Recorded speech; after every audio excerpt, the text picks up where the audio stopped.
بسم اللہ الرحمن الرحیم۔ شروع کرتا ہوں اس بابرکت نام سے جو دلوں کے بیت خوب جانتا ہے۔ آج کا موضوع ہے حضرت ابراہیم علیہ السلام کو آگ میں کیسے ڈالا گیا۔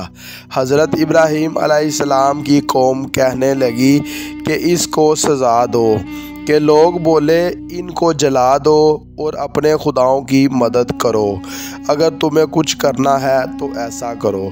قوم نے اس منصوبے کو پایا تکمیل تک پہنچانے کا آغاز یوں شروع کیا کہ اپنی طاقت اور استطاعت کے مطابق لکڑیاں جمع کرنے لگے، یہاں تک کہ جمع کرتے کرتے ایک عرصہ بیت گیا۔ اس دوران اگر کوئی عورت بیمار ہو جاتی تو نظر مانتی کہ اگر صحت یاب ہو جائے تو ابراہیم علیہ السلام کو جلانے کے لیے لکڑیوں کا گٹھا لا کر دے گی۔ پھر قوم نے ایک بہت بڑا گڑھا کھودا اور ساری لکڑیاں اس گڑھے میں ڈال کر انہیں آگ لگائی۔ آگ بھڑکنے لگی اور اس کے شعلے آسمان سے باتیں کرنے لگے۔ آگ کو انگاروں کی بلندی کا عالم یہ تھا کہ روئے زمین پر ایسی آگ کبھی نہ دیکھی گئی۔ اب حضرت ابراہیم علیہ السلام کو اس میں اٹھا کر ڈالنے کا مسئلہ تھا، چنانچہ اس کے لیے انہوں نے ایک منجنیق تیار کی۔ تخلیق کی تیاری کی خدمت ہرزن نام کے ایک شخص سے لی گئی جس کا تعلق اقراض سے تھا۔ روئے زمین میں یہ پہلا شخص تھا جس نے منجنیق تیار کی تھی۔ اللہ تعالیٰ نے اسے زمین کے اندر دنسا دیا اور قیامت تک اس طرح تسلسل کے ساتھ زمین میں دنستا ہی چلا جائے گا۔ پھر ان کافر لوگوں نے حضرت ابراہیم علیہ السلام کی مشقیں کی قصد دی تو سب نے مل کر حضرت ابراہیم علیہ السلام کو اٹھا کر آگ میں پھینک دیا۔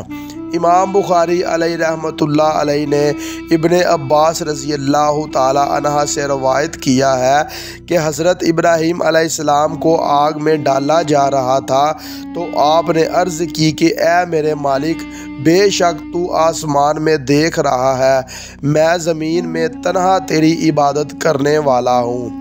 بعض صالحین نے ذکر کیا ہے کہ حضرت ابراہیم علیہ السلام ابھی آگ تک نہ پہنچے تھے تو ہوا میں ہی موکل تھے کہ جبرائیل امین حاضر ہوئے اور عرض کی کہ اے میرے لائق کوئی خدمت ہو تو فرمائیں۔ آپ نے فرمایا مجھے آپ کی ضرورت نہیں۔ سعد بن جبیر رضی اللہ تعالی عنہ اور ابن عباس رضی اللہ تعالی عنہ سے روایت ہے کہ بارش کا فرشتہ حاضر ہوا اور کہنے لگا مجھے حکم ہو تو میں بارش برساؤں۔ آپ نے فرمایا کہ نہیں، اللہ تعالیٰ نے فرمایا کہ اے آگ سلامتی والی ہو جا۔ ابراہیم پر حضرت کعب احبار رضی اللہ تعالی عنہ فرماتے ہیں کہ جس دن ابراہیم علیہ السلام کو نذر آتش کیا گیا، اس آگ کی سلامتی کی برکت سے روئے زمین کی ہر آگ ٹھنڈی ہو گئی تھی۔ کسی شخص نے بھی اس آگ سے اس دن کوئی فائدہ نہ اٹھایا، یا جس رسی سے حضرت ابراہیم علیہ السلام کی مشقیں کس گئی تھیں اس کے سوا کوئی چیز بھی نہ جلی۔ ضحاک علیہ رحمۃ اللہ علیہ فرماتے ہیں کہ حضرت جبرائیل علیہ السلام بھی اسی وقت حضرت ابراہیم علیہ السلام کے ساتھ تھے۔ چہرے پر پسینے کے سوا اور کوئی سختی آپ کو نہ پہنچی۔ حضرت جبرائیل علیہ السلام آپ کے رخ انور کے پسینے کو صاف فرماتے رہے۔ صدی علیہ رحمۃ اللہ علیہ فرماتے ہیں کہ سایہ کرنے والا فرشتہ بھی سائے کی طرح آپ کے ساتھ تھا۔ گھڑے کے مضافات میں ایک ایک میل تک آگ ہی آگ تھی۔ حضرت ابراہیم علیہ السلام اس میں سرسبز و شاداب گلشن میں تشریف فرما تھے۔ لوگ اس عجیب منظر کو دیکھ رہے تھے، نہ تو لوگ وہاں تک پہنچنے پر قادر تھے اور نہ ہی حضرت ابراہیم علیہ السلام ان کے پاس آ رہے تھے۔